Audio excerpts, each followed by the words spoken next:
Alright, so eto na nga mga kababayan. May nagkabulol-bulol, nagkautal-utal doon sa pagsagot, doon sa isiniwalat ni PRRD na bicameral 2025 Philippine budget. Sumagot po kanina si President Bongbong Marcos at medyo napansin natin nandoon yung galit, nandoon yung inis at nandoon yung pagkakautal-utal na para bagang sa tingin ko lang naman may itinatago at may pinagtatakpan. Okay, sa tingin ko lang naman 'yon, no? Pero kayo na po ang humusga, mga kababayan, kung sino para sa inyo ang nagsasabi ng katotohanan. Dahil ang sabi ni PRRD doon sa isiniwalat niyang bicameral report, yung mga kapal na papel na ipinakita niya nung isang gabi. Nag-live siya, mga kababayan, at inulat sa taong bayan yung nangyayari sa 2025 budget na sinabi niya na ito ay illegal at ito ay invalid. Kasi mayroon nga doon mga blanco, mga kababayan. Mayroong mga blanco at kailangan nating malaman kung sino ang nag-fill out or nag-fill up ng mga blanco na yon. Kasi bago po yung pirmahan ng Presidente ng Pilipinas, dadaan po yan sa bicameral committee. Magkakaroon ng bicameral committee, magkakaroon ng bicameral report. Ito po ay napakalaking usapin dahil po ito ay pera ng Pilipinas at dapat lang na malaman ng sambayan ng Pilipino kung saan napupunta ang pera natin. Now, kung blanco po, mga kababayan, yung bicameral report, so, paano napirmahan? Na hindi po pipirmahan or labag po sa batas na pirmahan ang GAA kung may mga blanco. Oo. Pero, bakit napirmahan na doon sa BICAM report na iprinisinta ni Pangulong Duterte kasama si Congressman Ungab, si Attorney Vic Rodriguez, tsaka yung dating Secretary Delgra doon sa CM Baste na podcast, mga kababayan. So nagtataka tayo kung bakit napirmahan na may mga blanco. Oo. Pero ito po ang sagot ni President Bongbong Marcos regarding po sa issue na yan. Pag-usapan po natin. Pakinggan po natin muna. Sir, regarding sa allegation po ni former President Duterte regarding sa blank item? He's lying. He's a president. He knows that you cannot pass a GAA without with a blank. He's lying. Napansin nyo, medyo may irritable siya at the same time, parang hindi niya alam kung ano ang sasagot niya at puro he's lying. Talagang idinidiin na si President Duterte daw ay nagsisinungaling. Unang-una, sinabi naman niya ni President Duterte. Sinabi ni President Duterte na hindi mo pwedeng pirmahan ang GAA na may mga blanco. Sinabi niya, napakalinaw. Okay. Ang tanong, nagsisinungaling daw si President Duterte. Ang tanong, sino ba paniniwalaan mo? Oo. Yung dating presidente na maraming napakagandang nagawa sa Pilipinas o yung bagong presidente na napakaraming ipinangako pero ni isa walang natupad? Sino sa tingin nyo ang nagsisinungaling? Hindi mo kailangan maging eksperto Hindi mo kailangan graduate ng college, high school or anything para malaman kung sino ang nagsisinungaling sa kanilang dalawa. Tuloy natin. He's lying because he knows perfectly well that that doesn't ever happen. Sa kasaysayan ng buong Pilipinas, hindi pinapayagan na magkaroon ng item ang GAA nang hindi nakalagay kung ano yung project at saka ano yung gastos, ano yung pondo. Alin? Yan din yung sinabi ni PRRD, inulit mo lang inuulit mo lang yung sinabi ni PRRD. pinanood mo na rin lang naman yung video, hindi mo pa inintindi, sir. Oo. Sinabi na ni PRRD yan eh. Hindi mo na kailangan ulit-ulitin. Alam ni PRRD nga yan eh.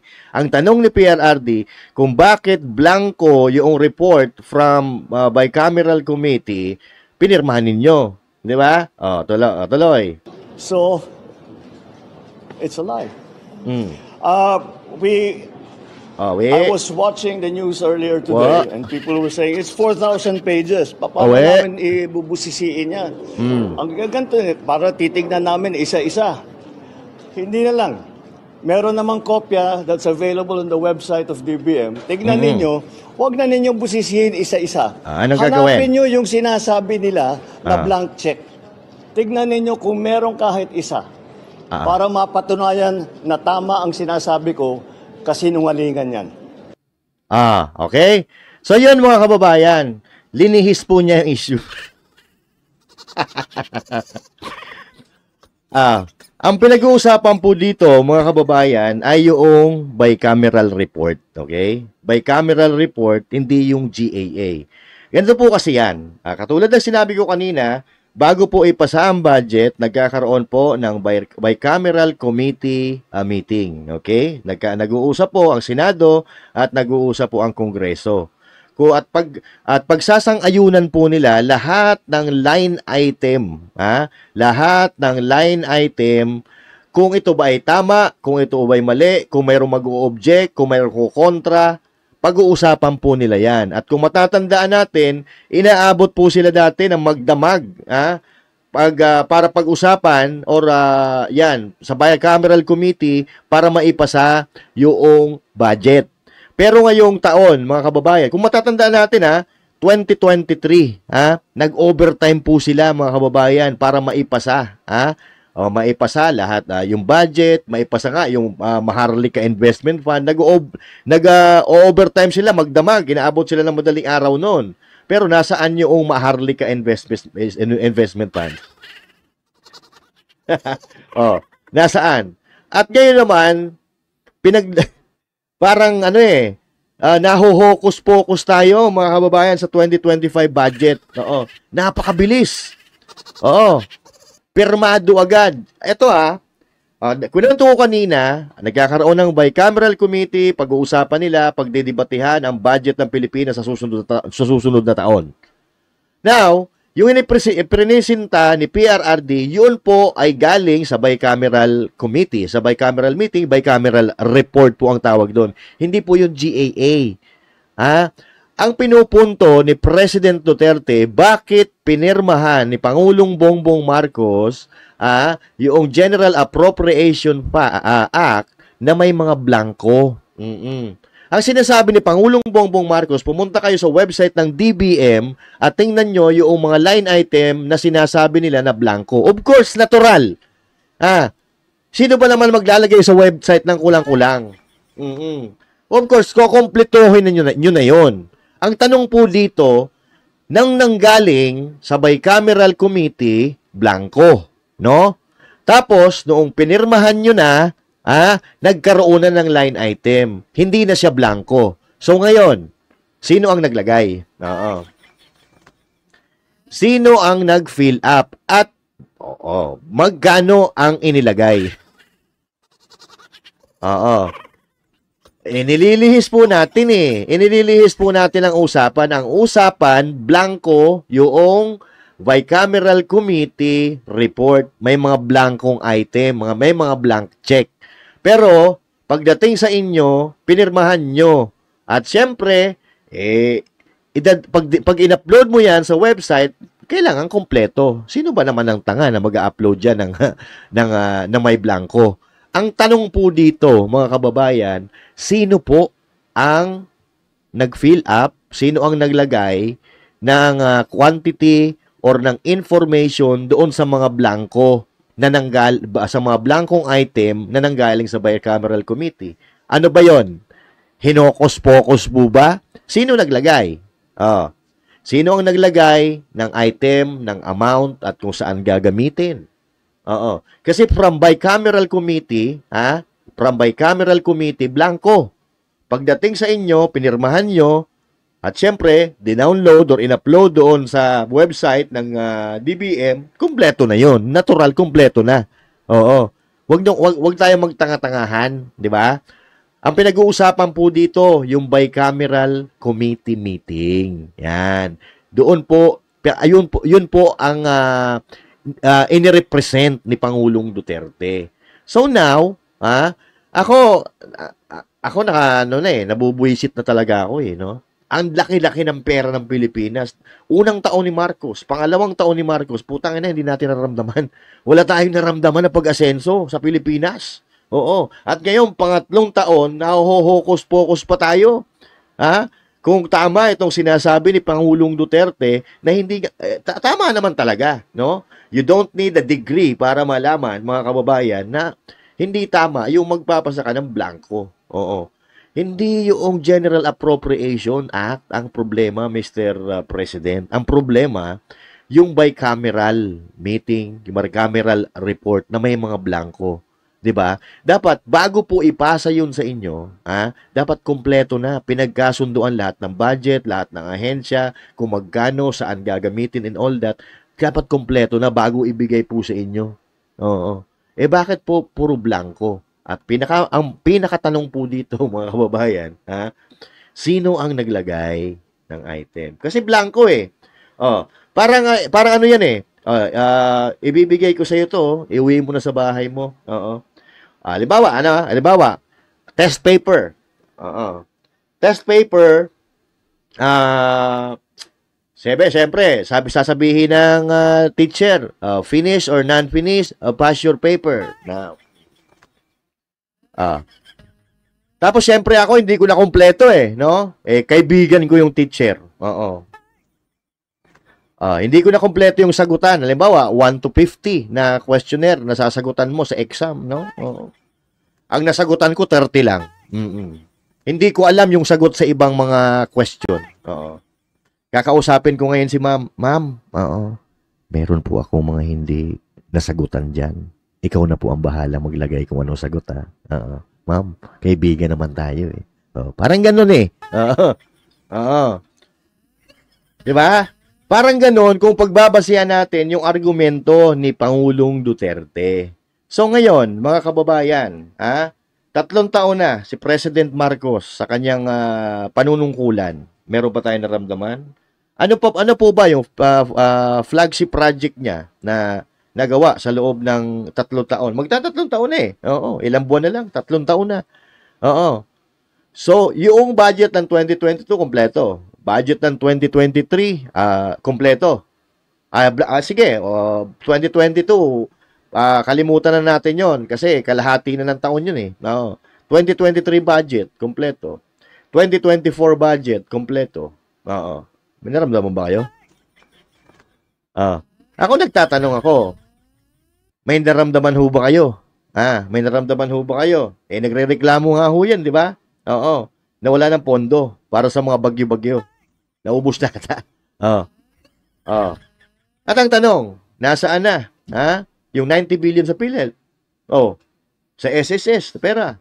Nasaan yung Maharlika Fund? Ilan yun? 75 billion. Yun ang tanong kasi dito, mga kababayan. Dito, hindi na natin pinag-uusapan kung kung tama o mali. Oo. Ang punto dito, naghahanap po kami kung saan napunta yung mga pera.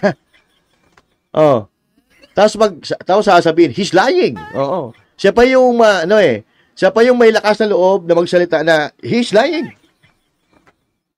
Ano sabi niya nung nangangampanya? I will continue the beautiful project or the project na nasimulan ni Pangulong Duterte. Anong pinagpatuloy? Si BP Sara mismo nagsabi na kahit isa wala pinagpatuloy. Ano sabi niya? Hindi tayo hindi tayo makikipagkasundo. Hindi natin papapasukin ang Amerika sa Pilipinas. That's a recipe for disaster. Ano nangyari? Ba't napakarami ng EDCA? Ito pa. Pabababain natin ang bigas. 20 pesos kada kilo. Nasaan na?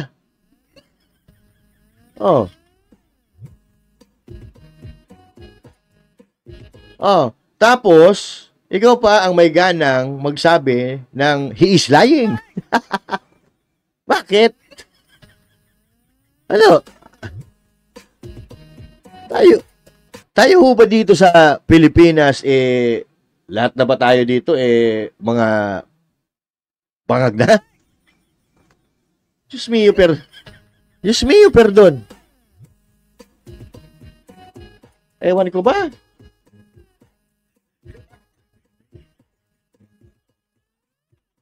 Oh, so now, mga kababayan, kayo na po ang bahalang humusga. Oo. Sino ngayon ang nagsisinungaling? Bakit magsisinungaling si PRRD? May hawak kasi lang mga dokumento eh. Oo. Pag may hawak kang dokumento, ibig sabihin, ibig sabihin mga kababayan, yung sinasabi mo ay pinatutunayan yan ng mga dokumento na hawak mo. Pinakita dun. Blanco eh. That came from the bicameral committee. Oh, yun po ay report after ng bicameral committee meeting. Oh. 'Di ba?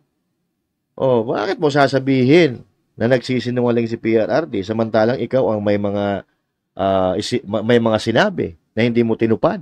Oh. 'Di ba? Oh, mga kababayan, kayo na po ang humusga.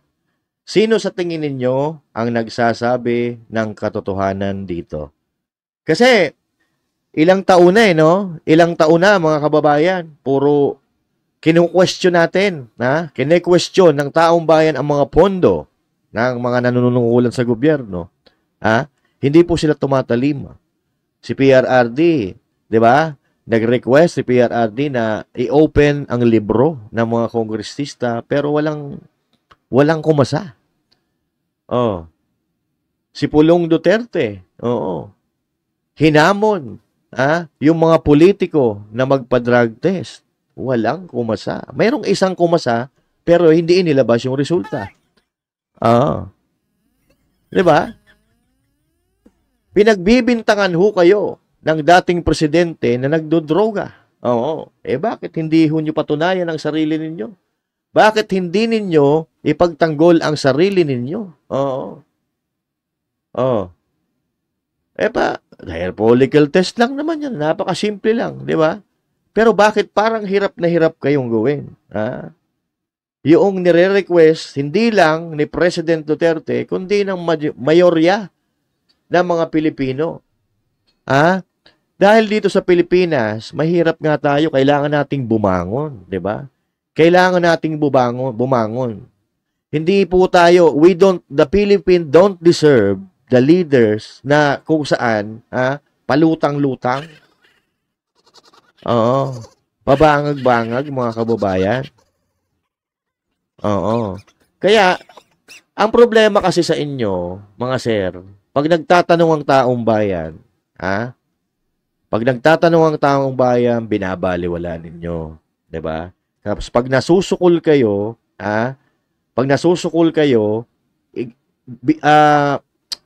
naghahanap kayo ng masisisi. 'Di ba? Isisisi niyo kung kani-kanino. Isisisi niyo sa bagyo. Isisisi niyo sa baha. Isisisi niyo sa ulan. Bakit hindi po kayo umanap ng paraan, para malinawan ang taong bayan, para masolusyonan ang problema na kinakaharap ng ating bayan. Imbis na dapat naninisi kayo ng mga tao na hindi naman dapat sisihin, mga politiko na hindi naman dapat sisihin, bakit hindi na lang kayo gumawa ng solusyon? Kasi yun ang ginawa eh. Yun ang ginawa ni PRRD sa kanyang administrasyon. Sabi ni PRRD noon, tayo na ang nandito. Kung sisisihin pa natin yung nagdaang administrasyon, wala tayong matatapos na trabaho. Kaya nag-focus sila sa trabaho. Etong administrasyon ni Marcos, ano pinagpo-focusan nila? Pabagsakin ang mga Duterte. Gipitin ang mga organisasyon, ang mga asosasyon, ang mga ahensya na hindi pumapabor sa mga kagustuhan nila. Yan po ang nangyayari sa Pilipinas. At kung napanood nyo nga po yung live natin kagabi, doon marami kayong malalaman, mga kababayan, na ang Pilipinas ay gumagaya ng galawan sa Amerika. Kung ano yung ginagawa sa Amerika, yun din ang ginagawa sa atin sa Pilipinas. Paunoorin nyo yung live natin kagabi, mga kababayan, pagkatapos nito. Alright? So ito, mga kababayan, no? Oo. Hindi na deserve ng mga Pilipino ito. Hindi deserve ng Pilipino. Kaya dapat tayo hindi na tayo nananahimik. Hindi na tayo nagbibingi-bingihan. Hindi tayo nagbubulag-bulagan. Ha? Kung ikaw ay may pangarap na umunlad ang Pilipinas, umunlad ang sarili mo, abay, kikilos ka, magsasalita ka. Hindi mo pababayaan yung mga ganitong nangyayari sa ating bansa. Hindi natin masisisi yung iba kasi wala nga namang napaparusahan, di ba? Maraming gumagawa ng katiwalian at pagnanakaw sa gobyerno pero wala namang napaparusahan. And I think it's about time na mayroon talagang maparusahan. Sa kung sino man ang susunod na mamumuno sa Pilipinas, dapat may masampulan talaga. May masampulan, may makulong, ha? Oo. Para hindi na sila tularan, mga kababayan. Nawawala na ng gana ang mga Pilipino Dahil, oo nga naman hindi naman tayo pinakikinggan. Yung mga boses ng maralitang Pilipino, hindi naman pinakikinggan, bakit magsasalita pa? Kaya nawawala ng gana ang mga Pilipino na magsalita. Kaya ngayon, na dumadami na ang lumalabas, dumadami na ang nagsasalita, dumadami na ang nananawagan, panahon na para ipaglaban naman natin, for once, ipaglaban natin ang ating bayan. Oo. Dapat natatakot tayo sa kahihinatnan ng ating bansa. Natatakot tayo sa dadanasin ng mga susunod na henerasyon. Doon tayo dapat natatakot. Hindi sa mga politikong ito na mga magnanakaw na nga. Wala akong sinasabi kung sino ang magnanakaw. Pero, sa kalagayan ng bansa natin ngayon, mga kababayan, tiyak na tiyak ako, 101% na ninanakaw ang pondo ng gobyerno. Oo. Totoo yan. Oo. Kahit nga yung mga huwis di ba? Kahit yung sa ombudsman, si Martires, sinasabi na ginagawang libangan ang pagnanakaw sa kaban ng bayan. Di ba? Huwag na po tayo magbulag-bulagan, mga kababayan. Oo. Hindi po deserve ng bansa natin na gahasain ng gahasain. Biruin mo, Oo. May nalaman pa ako, na isang politiko, may-ari ng isang jet, yung private jet, pabalik-balik sa Thailand, pabalik-balik sa Thailand, nagbabakasyon doon sa pinakamagandang resort, diyan sa Thailand. Yung pinakamaganda at pinakamahal na resort diyan sa Thailand, mga kababayan. Biruin mo, from Philippines, mamamasyal sa Thailand, sa pinakamagandang resort, no? Samantalang tayo, papunta nga lang ng Boracay, hirap na hirap tayo, di ba? Pero yung mga politiko na may-ari ng private jet, utangin na anytime, pwede yan lumipad. From Philippines, going to Hawaii. From Philippines, going to Indonesia, going to Thailand, going to Vietnam. Ang gagaan ng buhay nila, di ba? Oo. Pero ang gamit nila, pera ng taong bayan. Anak ng to, saan nila kukunin? Ang pambili ng private jet na bilyon-bilyon ang halaga niyan. Di ba? Pag-uusapan natin yan sa ibang video, mga kababayan. I-confirm natin kung sino itong politiko na ito. Dito sa Pilipinas, may 10 private individuals. 10, Dito sa Pilipinas, may 10 private individuals na nagmamay-ari ng private plane. Okay? Ng private jet. At may kasama dyan ng mga kongresista. Maliban po sa mga negosyante. Si Rason, wala akong problema dyan. Magkaroon ng jet yan. Mayaman dyan sa Pilipinas. Bilyonaryo si Rason. At tanging pangalan ni Rason ang nakapublish sa Google. Pero yung ibang mga may-ari, nakalock ang profile. Halatang halata na may itinatago, di ho ba? Pero huwag kayong mag-alala, mga kababayan. Huhubaran natin ang mga diputa na yan. Kung sino ang mga nagmamay-ari. Pero kung may kakayahan naman sila na magmay-ari, walang problema. Pero kung ikaw, kongresista ka, ang source of income mo ay maliit na negosyo at pagiging kongresista at magkakaroon ka ng private jet, parang hindi naman ata tama yon. Hindi po nagtutugma. Kaya abangan po natin, ha? At basta dito, ha? Sa Master Judea Channel kasama ng Banateros, kapag tama, papalakpakan at kapag mali, babanatan natin yan. Kahit araw-araw, okay tayo dyan, mga kababayan. Alright? So maraming salamat po sa inyong panunood, mga kababayan, at magkita-kita po tayong muli sa mga susunod na upload at syempre sa mga susunod na live natin. Once again, this is Master Judea saying thank you. God bless you all and to God be the glory. Goodbye.